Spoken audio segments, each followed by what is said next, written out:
Now, the Grammys, it didn't start this conversation, but it most definitely exposed it. Hollywood, dear singers, dear actors, we the people spend our money to listen to your music and to watch you pretend to be characters in movies and in TV. Your opinion means nothing to us. Your job is to entertain us. You are only influential and significant in your own mind. You are a marionette to us, nothing more. So just shut up, act, and sing. Y'all have a good morning. Damn. He gave them that shut up and dribble energy, and that energy didn't come from ideology. It came from buildup. And I had to look up that definition, marionette. It says a puppet worked from above by strings attached to its limbs. Oh, we call that next level trolling right there. My guy's frustrated. And when frustration finally breaks the surface, it doesn't stay abstract. It starts looking for examples. Which is why this next moment didn't need commentary at all. First of all, isn't that ironic? Massive gates keeping people out. I thought Billy didn't believe in borders. According to the driveway, Billy does believe in borders. She believes in massive gates keeping people out. A couple of cameras up there as well. The lights are on, so somebody must be home. Let us in, please, Billy. We are here because this is stolen land, Billy. And we think we should be given access to your quite lovely $3 million mansion. And such is Billy's concern for security and privacy. It's surrounded by pretty decent security fencing. Very nice indeed. Massive security hedges as well. First of all... So they do believe in borders after all, huh? Now, when words float, they inspire. When they land, though, they get measured. The gates weren't the headline, all right? It was the contrast. The contrast was. And once people start measuring contrast, they don't stop at the mansions at all. They start asking who gets protected and who gets corrected. Hey, I wanted to ask about Nicki Minaj. Because she's like, very in the news these days. Has like, you're doing a face right now. We don't mess with Nicki.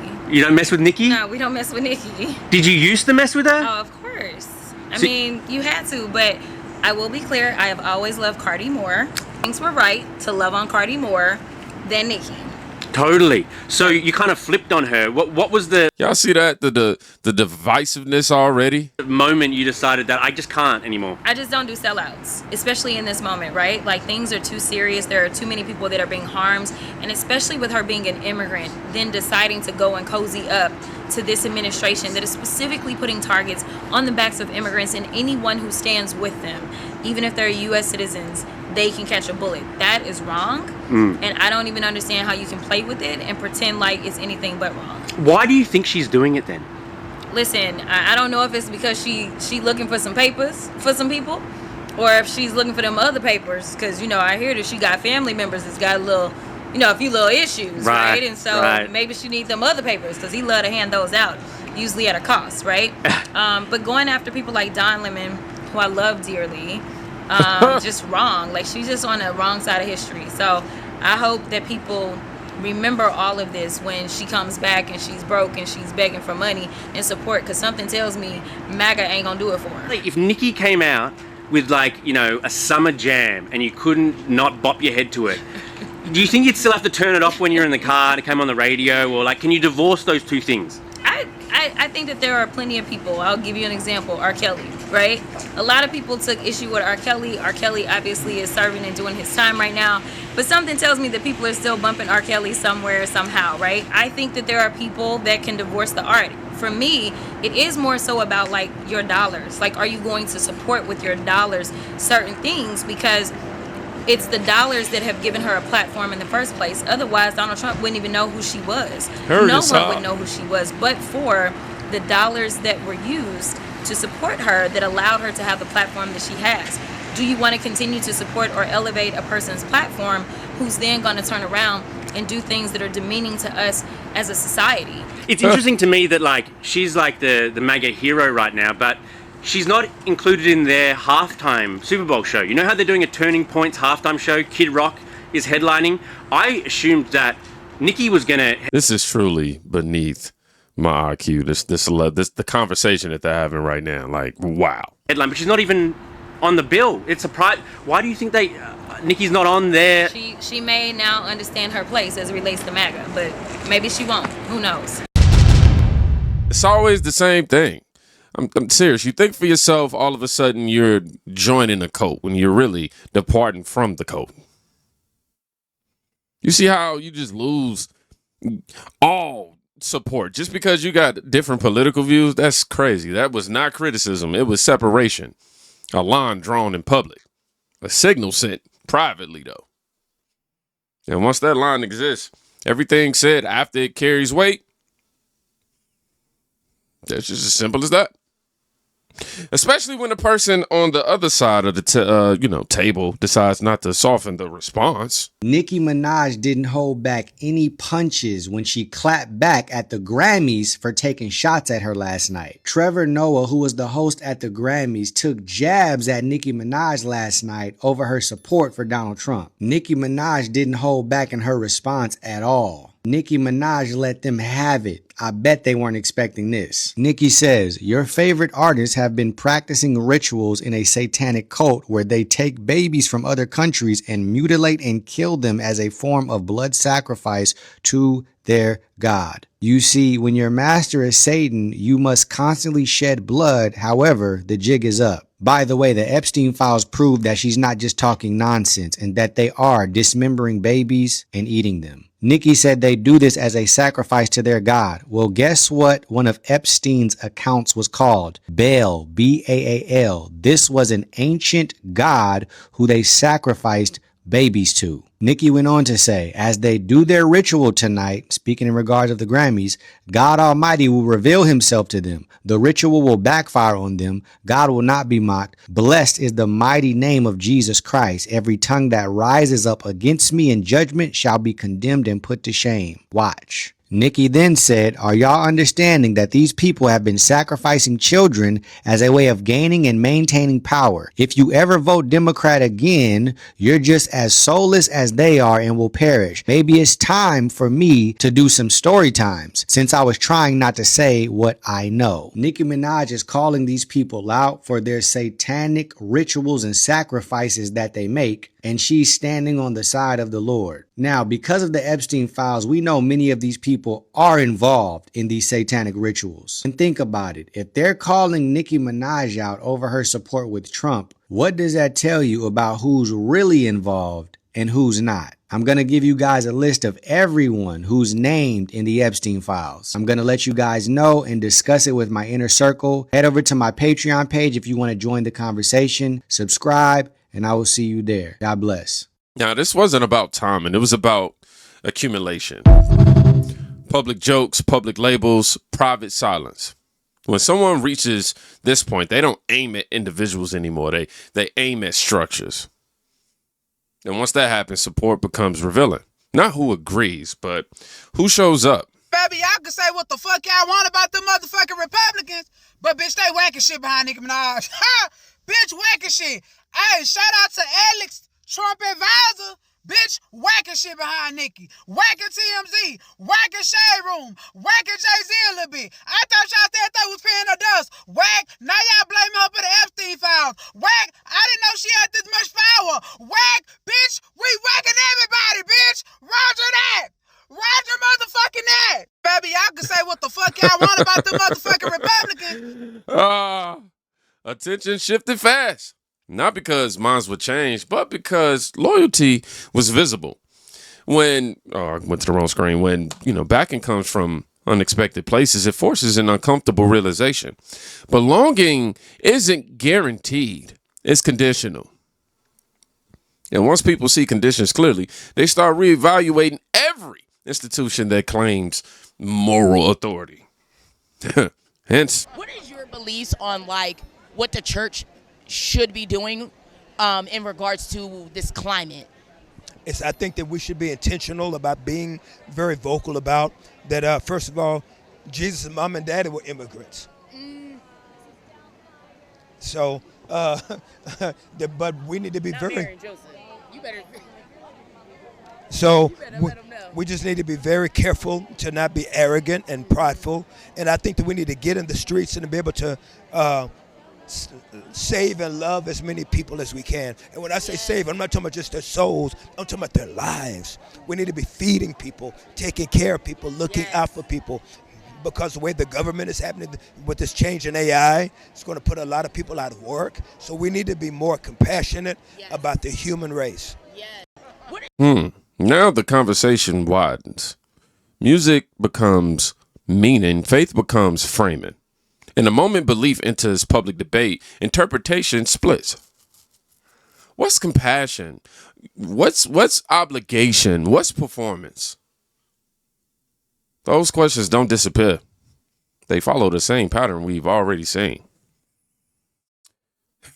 Which is why this next image hit so hard without saying a word. Ha! This wasn't shared for nostalgia. It was shared for contrast, inside and outside included, and removed. Now, I say all that because I'll read this with you. I'll read this part for you. Hold on. I think if I do this, you'll be able to see the whole thing, right? Anyhow, it says blacklisted by Hollywood, not in the Epstein files. My guy Mel Gibson has been going viral all over social media lately in wake of the Grammys. And when people see someone distanced from power yet untouched by his scandals, they start revisiting old statements with new ears. They just put Jay-Z in the Epstein blender and now they saying he on the run. This shit getting crazy. But let me tell you about something that people ain't noticing about Jay-Z and Beyonce, frankly. Do you notice who was not at the Grammy Awards yesterday? Jay-Z and Beyonce. Now somebody might say that's no big deal, but they've been at the past 3 or 4 Grammys. They barely ever missed the Grammys. But that ain't the only thing that's crazy. Also, you know what else is crazy? Remember when all that Diddy stuff was coming out, where it was linking Diddy and Jay-Z and all those assaults and allegations? Well, remember Jay-Z came out standing 10 toes on everybody, threatening to sue everybody, go to court.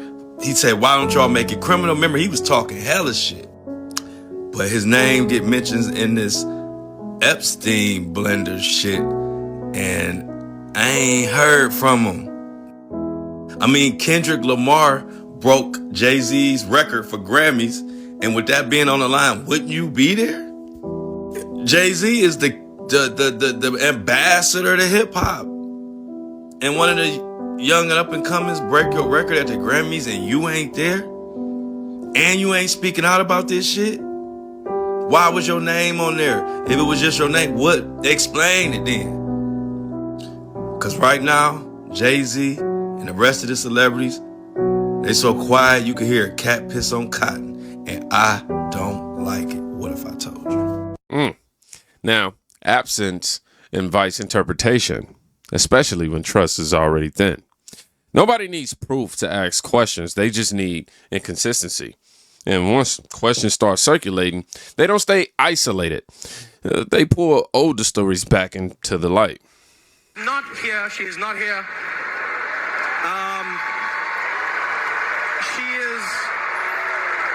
She is still at the White House with Donald Trump discussing very important issues. Actually, Nikki, I have the biggest ass. I have it.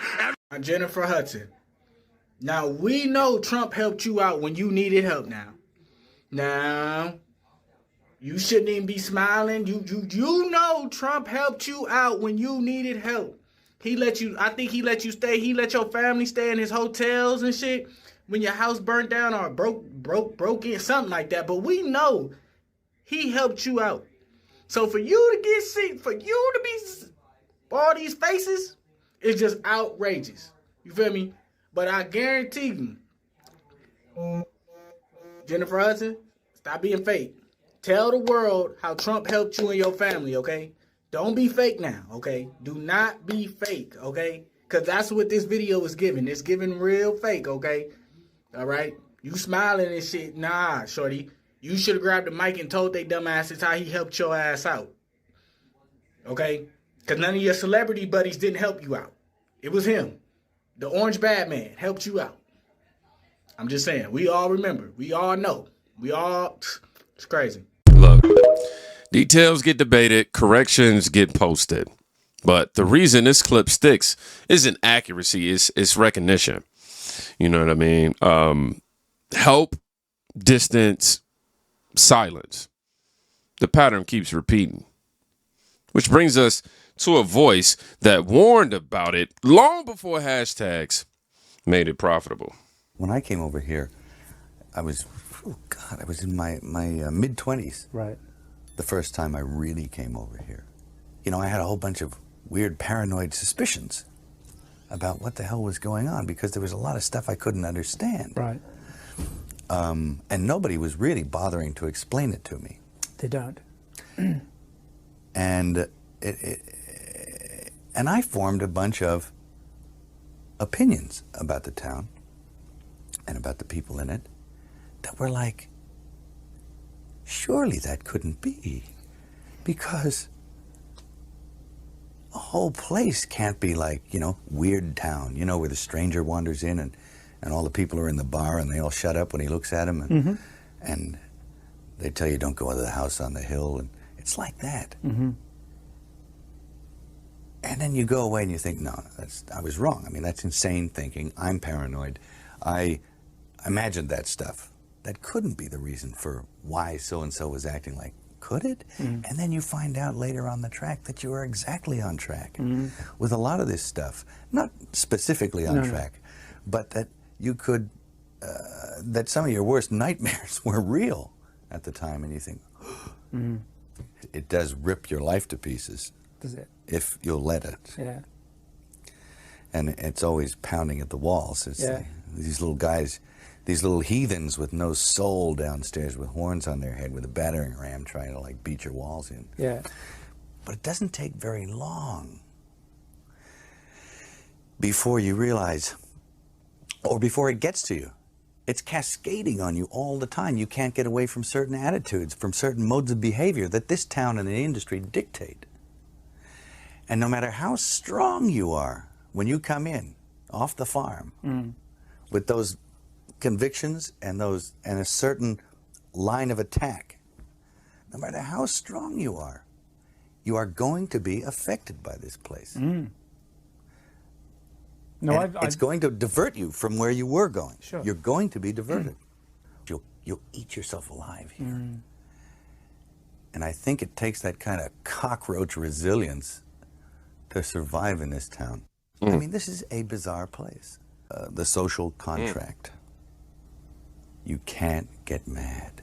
You can't get mad. You can't let it get you, because you have to make a deal with everyone else, and it's almost unspoken that you are going to be fucked over at some point. I mean, as a matter of interest, do you think it's easier because you're an outsider who came in? I think so. Yeah. Because it was glaring to me because I was an outsider who came in. Now, at the time, this wasn't said for attention. It was said as observation, a system where offense is being observed. Betrayal is normalized, and survival depends on adaptability. Different era, same mechanics. When people across decades describe the same environment with the same rules, it stops sounding random. You don't have to agree with every claim to recognize a reoccurring structure. Who gets amplified, who gets corrected, you know, who gets cut loose. The Grammys, it didn't expose secrets, they expose reactions, and reactions tell you everything. So let me ask you this. Do you think Hollywood is changing or just being seen more clearly? Now, if you made it to the end of this video, I want you to write, history has a memory. Yeah, but I wanted to make sure I zoomed in so, you know, psychologically seeing me say it a little closer, you'll probably be able to hear it a lot better. I know y'all be like, I don't be hearing what you're saying. But yeah, history has a memory. If you made it to the end, it's not even for the algorithm, it's for me. Y'all be safe. Go check on somebody today. You can quite literally be saving their life. Peace.